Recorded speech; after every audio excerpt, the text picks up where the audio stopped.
guys, welcome to the video. Now today we're talking about the Champions League group stage, and it's the final game for every team now, so there's a lot to be decided on the last day. So I'm just going to talk about the teams where a lot can still change for them, whether it means they'll go to the Europa League or they're not even qualified for anything, or they'll qualify for the next round of the 16 for the Champions League. So we're going to start in terms of the fixtures in chronological order.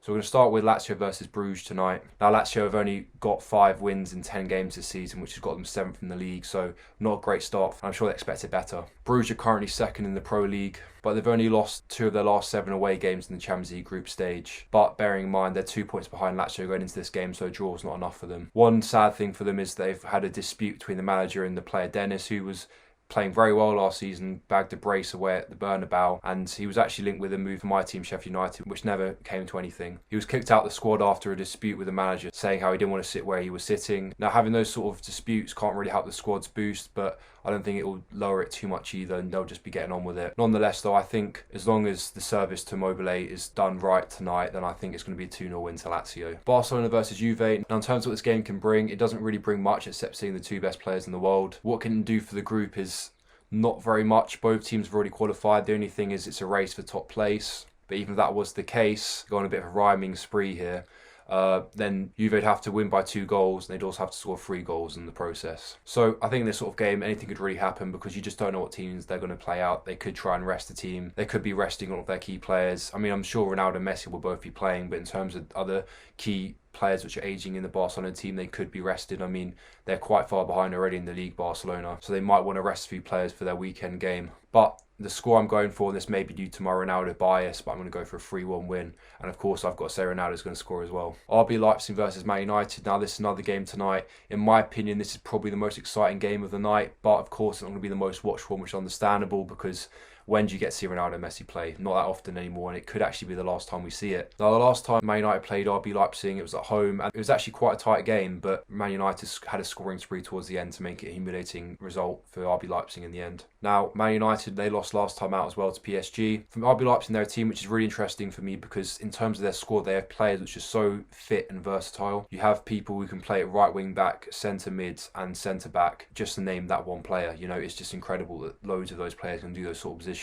And it's so helpful for the manager because, you know, if you have an injury, people can slot in. You don't have to buy a new player to replace them. Now, Man United this season, it's been a very weird one for them. They've had very poor performances, but the results haven't shown that, and they've had a pretty decent spell of form. You could take that 2 ways. I think the way you'd probably take it, if it was my team, is that it's a good thing because it shows you're still grinding out results. But from a neutral perspective, you could think it's quite a worrying thing because surely when the results run out, you'll be shown for what you really are as a team, and it's going to expose you and you're going to go on a poor run of form. Now, I think a lot of it will depend on this game in all seriousness because if they lose it, they won't qualify for the Champions League, and that's going to just absolutely shatter confidence in the team for the rest of the season. I think, and without saying the obvious, Fernandes is essential for Man United whenever he plays.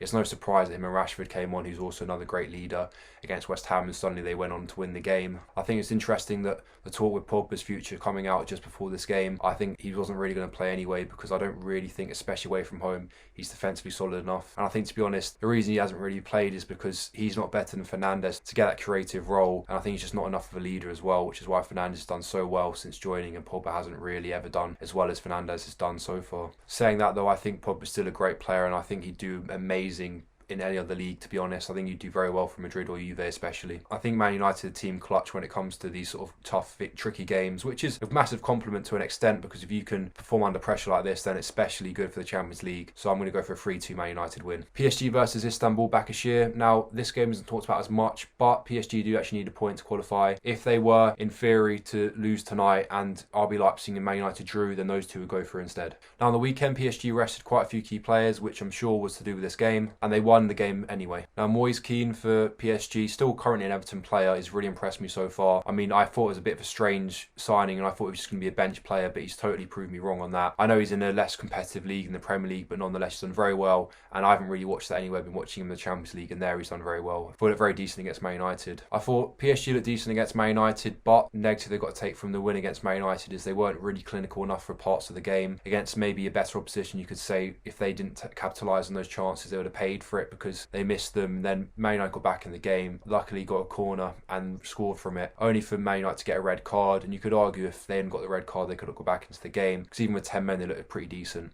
As for Istanbul Başakşehir, it's been a pretty disappointing European campaign this year for them. Even if they were to win tonight, which is very unlikely, they wouldn't even qualify for the Europa League. What they can take from it though is a great win against Man United, and they're actually the only team this season to beat Man United while playing at home in all competitions, so fair play to them. I think the fact that PSG rested players on the weekend shows how much they're in business tonight, and losing the final last year, they want to get revenge, so I'm going for a 5-1 PSG win tonight. I think Mbappe is going to score as well. So if that was to happen, what would that mean for the group? It would mean PSG would qualify, and as with Man United, as I went for those two results in their favours, and due to the head-to-head record between Man United and PSG would finish top of the group. Moving on to another group now, Ajax versus Atalanta. Now Liverpool guaranteed top place, so it's all about that second top finish, and that's between Ajax and Atalanta. Last time Ajax did play Liverpool and they got a defeat 1-0 away, and they played with pride and they held their heads high, but I think they should be a bit disappointed themselves. They had a lot of chances in that game, and if they'd taken any of them, they would have been in the game, and I think they could have even won it, just like Atalanta did as well. Their biggest chance came to Huntelaar towards the end, and he probably should have headed it more accurate towards goal. In the end, it was a pretty capable save for the keeper to make. Atalanta, of course, played against Midtjylland on that day as well, and Midtjylland going into that game hadn't got a single point all season in the Champions League, only for them to grab 3 of them after that match. So, you know what football's like, it's full of surprises and shocks, and nothing's ever guaranteed, which that game showed for them. Now going into this match, there's 2 points to separate them, Ajax being 2 points clear. These are both very attacking teams, so even if it was a draw which guaranteed Atalanta to go through, I think they would have gone for the all-out attack anyway, as will Ajax with them being 2 points clear. I think in terms of the players of each squad, I'd actually say Ajax has the better. Look at the players they have like Tadic, Neres, Gravenberch, who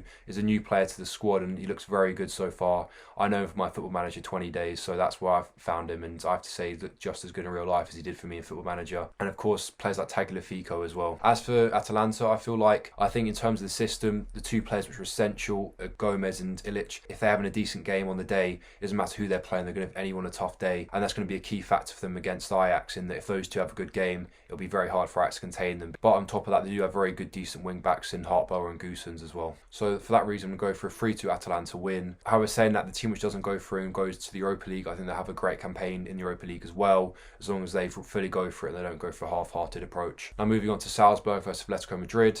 Now, once again, another big game, and both teams can still qualify. Bayern on top of the group, so neither of those teams are going to be anywhere near, even if either of them win it. 2 points separate them, and Atletico are 2 points clear, so all they need is a draw. Now, in terms of how they're doing domestically this season, RB Salzburg are second in the league, 1 point behind first place Lask, who recently played Spurs last week and drew 3-3, although Atletico are actually top of their league, and it seems to an extent the old Atletico are back, as they seem to be on a bit of decline in recent years, so it's good to see. And now, domestically, they've actually only conceded 2 goals all season, Atletico, which is a very impressive record, and they've conceded 6 goals overall this season. And in the Liga, they haven't conceded a goal since October. I'd like to see Atletico do better in the Champions League this year, because they didn't really do too well last year. I think after beating Liverpool, there was very high hopes they could do something, and it didn't really happen, as they lost to RB Leipzig in the quarterfinals. But I'm saying João Felix and Lorenzo are going to be key in this match if Atletico are going to win it, and I'm going for a 2-1 Atletico Madrid win. Now we're going to be on to the group of death between Shakhtar Donetsk, Real Madrid, Borussia Mönchengladbach and Inter Milan. Now I think we could all argue we didn't expect this group to finish like this. Maybe that could be between, you say, someone like Borussia Mönchengladbach and Inter Milan, the last game of the group stage, to who could get second place, but nothing like we're seeing,